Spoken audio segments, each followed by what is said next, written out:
Şam'ın Müslümanlar tarafından fethedilmesi ve akabindeki Fihil Muharebesi'nin ardından Ebu Ubeyde bin Cerrah ve Halid bin Velid kuzeye ilerlemişti. Onlar kuzeye ilerlerken Hazreti Ömer'in emriyle Şurahbil bin Hasene Ürdün, Amr bin As ise Filistin'in fethiyle görevlendirilmişti. Ebu Ubeyde bin Cerrah ve Halid bin Velid Hazretleri Kuzey Suriye'de fetihler yaparken Şurahbil bin Hasene Hazretleri de Ürdün'ü baştan sona harp yoluyla fethetmişti.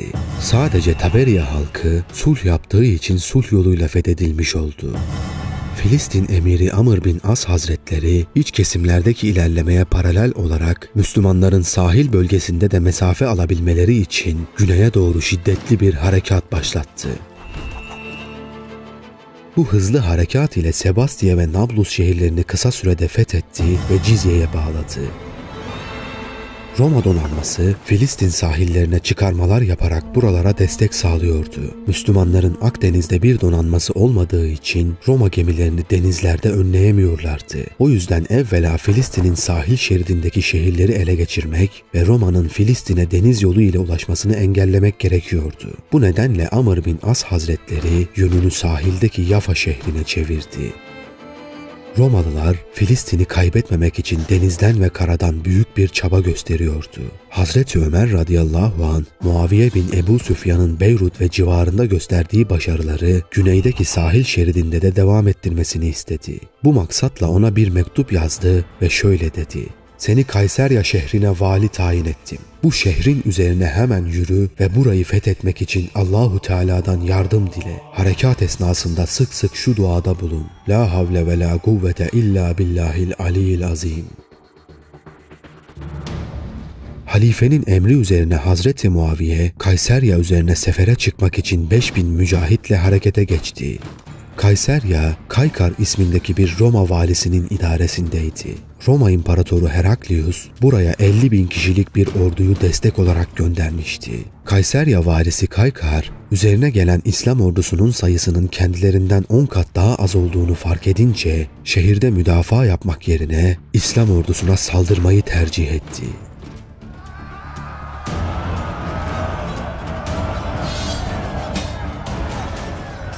Yapılan çarpışmada Kaykar ve ordusu Müslümanlar tarafından perişan edildi. Ardından şehir Hazreti Muaviye tarafından fethedildi.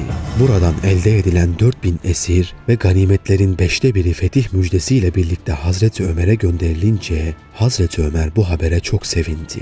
Zira bu fetihle birlikte Roma burada Müslümanlar karşısında tutunabileceğine dair son umudunu da artık yitirmiş oluyordu. Amr bin As, Yafa'yı fethettikten sonra fetihlerini sahil boyunca sürdürerek ilerledi. Nihayet Aşkelon ve Gazze şehirleri de fethedilince Roma'nın Filistin ile denizden hiçbir bağlantısı kalmamıştı.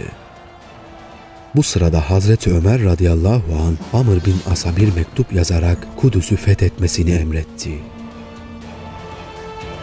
Roma'nın Kudüs valisi Artabun adında zekası ve kurnazlığı ile bilinen bir adamdı. Bazıları ondan Roma'nın dahisi diye bahsederlerdi. Amr bin As da aynı şekilde zekası, kurnazlığı ve diplomasi yeteneğiyle tanınıyordu. İlk dönem İslam tarihçileri Amr bin As için Arapların 4 siyasi dehasından biri demişlerdi.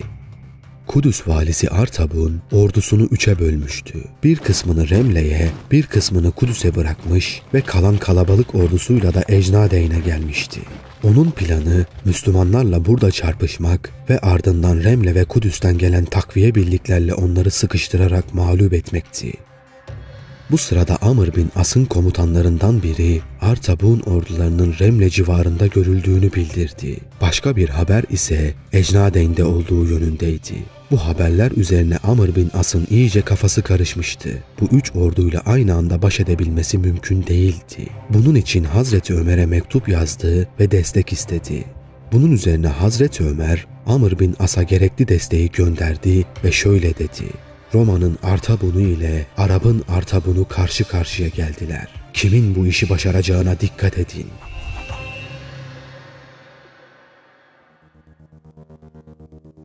Bu sırada Amr bin As, Artabun'un esas kalabalık ordusunun nerede olduğunu, askeri gücünü ve savaş planını öğrenmek için 3 orduya da elçiler göndermişti.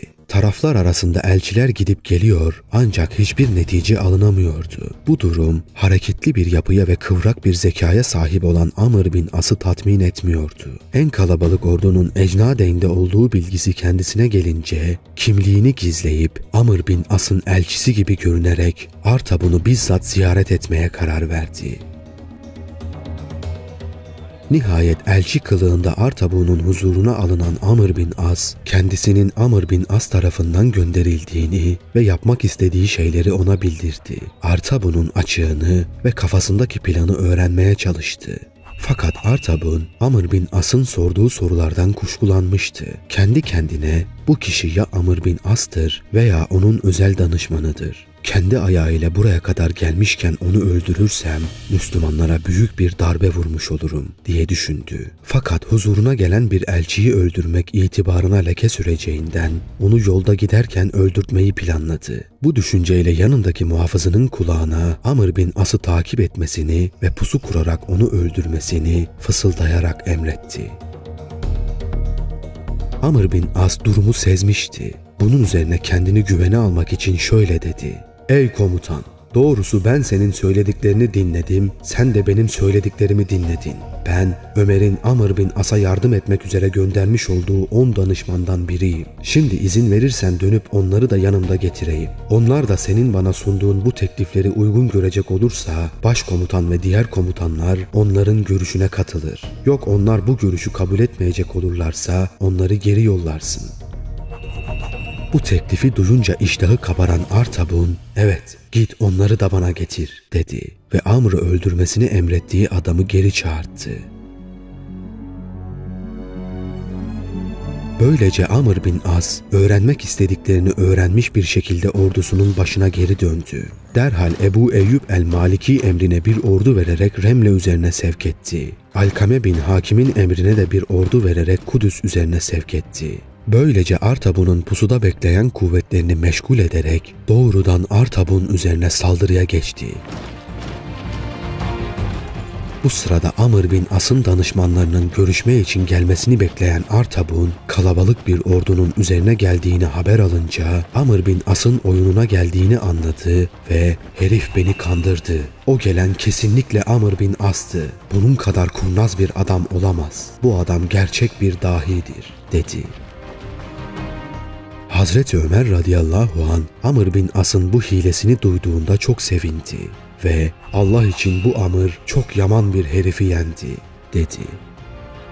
Çaresiz kalan Artabun savaşa girmek zorunda kaldı.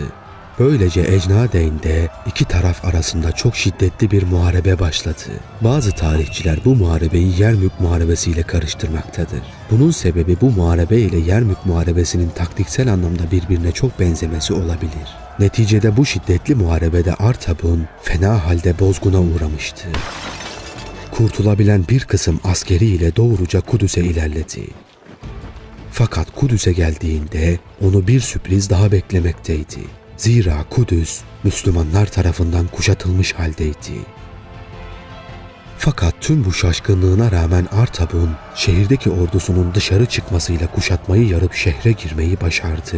Ardından derhal şehrin kapılarını kapattı ve müdafaa tertibatı almaya başladı. Bu sırada Amr bin As, emrindeki kuvvetlerle Remle üzerine yürüdü. Burada Tozarik komutasındaki Roma ordusunu mağlup etti. Tozarik, savaştan kaçarak canını kurtarmıştı. Ardından Amr bin As Hazretleri Kudüs üzerine yürüdü. Bu şehri kuşatmaya başladı. Kudüslüler Amr bin As'ı, Amr bin As da onları çok uğraştırmış fakat fetih müyesser olmamıştı. Nihayet Artabun Amr bin As'a bir mektup yolladı. "Sen benim dostumsun, benimle aynı değerde bir komutansın. Bilirsin ki ben ihtiyar biriyim. Birçok kitap okumuşumdur. Sen bu şehri alamazsın. Geri dön, aldanma. Aksi takdirde senden öncekilerin uğradıkları gibi sen de hezimete uğrayacaksın." Bu sözler üzerine Amr bin As, Rumcayı iyi bilen bir elçiyi Artabun'a gönderdi ve ona şu talimatı verdi: "Git ve ona mektubumu oku. Fakat Rumca bilmiyormuş gibi davran. Ardından onun komutanları ile aralarındaki konuşmalarını iyice dinle ve bana anlat." Amr bin As'ın mektubunda şunlar yazılıydı. Mektubun bana geldi. Ben kavmimde nasıl bir komutansam sen de kavminde öyle bir komutansın. Bir şeyi gözden kaçırmışsın. Benim üstünlük derecemi takdir edememişsin. Bu beldeyi fethedecek kişinin ben olmadığımı zannetmişsin. Sen de biliyorsun ki bu şehri fethedecek olan kişi eski kitaplara göre benim. Mektubum sana ulaştığı zaman onu arkadaşlarının ve vezirlerinin huzurunda oku ki onlar da bu konuda görüşlerini belirtsinler. Artabon bu mektubu yardımcılarının huzurunda okuttu. Artabon'un vezirleri mektubu okuyunca gülüştüler ve Artabon'a şöyle sordular. Peki bu adam ne diyor? Sen onun burayı fethedecek kişi olmadığını nereden biliyorsun? Bunun üzerine Artabon, çünkü Amr'ın adı 4 harfle yazılır. Bu beldeyi fethedecek olan adamın adı ise eski kitaplara göre 3 harften ibarettir ve özellikleri de şöyledir diye anlatmaya başladı. Elçi bu konuşulanları Amr bin As'a aktarınca Artabon'un bahsettiği özelliklerdeki kişinin Hazreti Ömer olduğunu anlayan Amr bin As durumu Hazreti Ömer'e bir mektup yazarak bildirdi. Ben çok zorlu bir savaş vermekteyim. Son derece çetin bir düşmanla uğraşıyorum. Fethetmeye çalıştığım ülke sana karşı peşinen küçülmüş bulunuyor. Ne dersin? Mektup Hazreti Ömer'e ulaşınca Amr'ın bu sözünün bir teşvike değil bir bilgiye dayandığını anladı. Bunun üzerine bizzat kendisi Kudüs'ü fethetmek üzere Medine'den sefere çıkmaya karar verdi. Ardından Ebu Ubeyde bin Cerrah ve diğer komutanlara haber göndererek fethettikleri bölgelerde bir miktar asker bırakarak Kudüs'e gitmelerini emretti.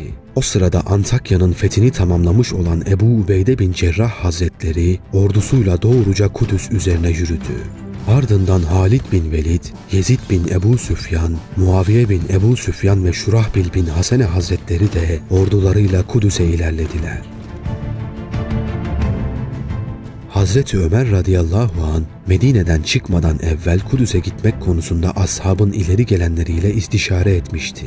Hazreti Osman radıyallahu an Kudüslülerin zelil olması ve burunlarının yere sürülmesi için Hazreti Ömer'e gitmemesi tavsiyesinde bulundu. Hazreti Ali radıyallahu an ise aralarındaki kuşatma sebebiyle Müslümanlar üzerine çöken yükün hafiflemesi için Hazreti Ömer'in Kudüs'e gitmesi gerektiğini ifade etti. Hazreti Ömer, Hazreti Ali'nin görüşünü uygun gördü ve ordusuyla Kudüs'e doğru yola çıkarken Hazreti Ali'yi de Medine'de kendi yerine vekil olarak bıraktı.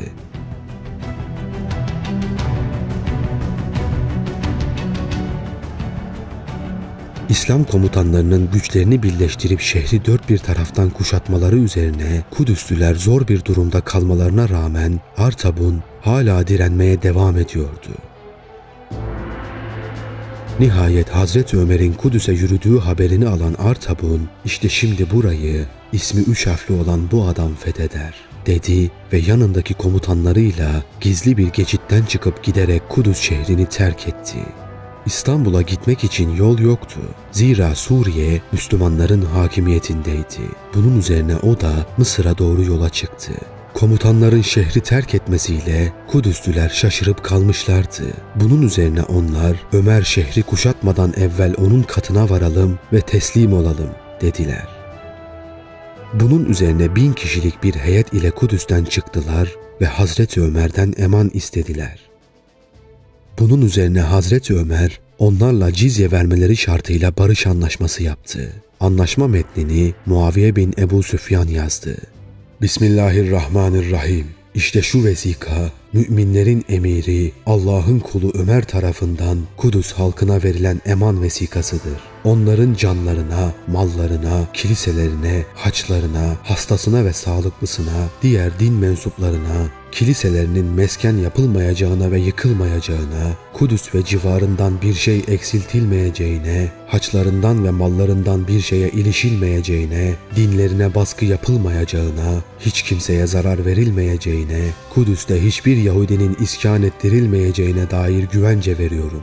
Kudüs halkı da buna karşılık diğer şehir halkları gibi cizye verecek, orada bulunan Rumlar çıkarılacak fakat gidecekleri yere kadar güvenlikleri sağlanacaktır. Lakin içlerinden Kudüs'te kalmak isteyenler olursa Kudüs halkı gibi cizye vererek kalabilecektir. Kudüs halkından Rumlarla beraber mallarını alıp gitmek isteyen de güvenli yere varana kadar can ve mallarıyla emniyette olacaktır.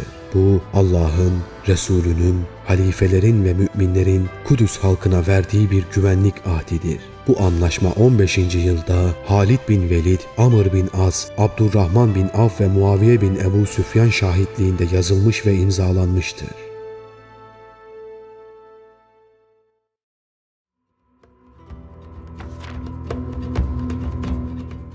Böylece Kudüs, Hazreti Ömer bin Hattab radıyallahu anh tarafından sulh yoluyla fethedilmiş oldu. Kudüs Müslümanlar tarafından fethedilince Filistin'deki diğer şehirler de aynı anlaşma şartlarıyla sulha razı oldular.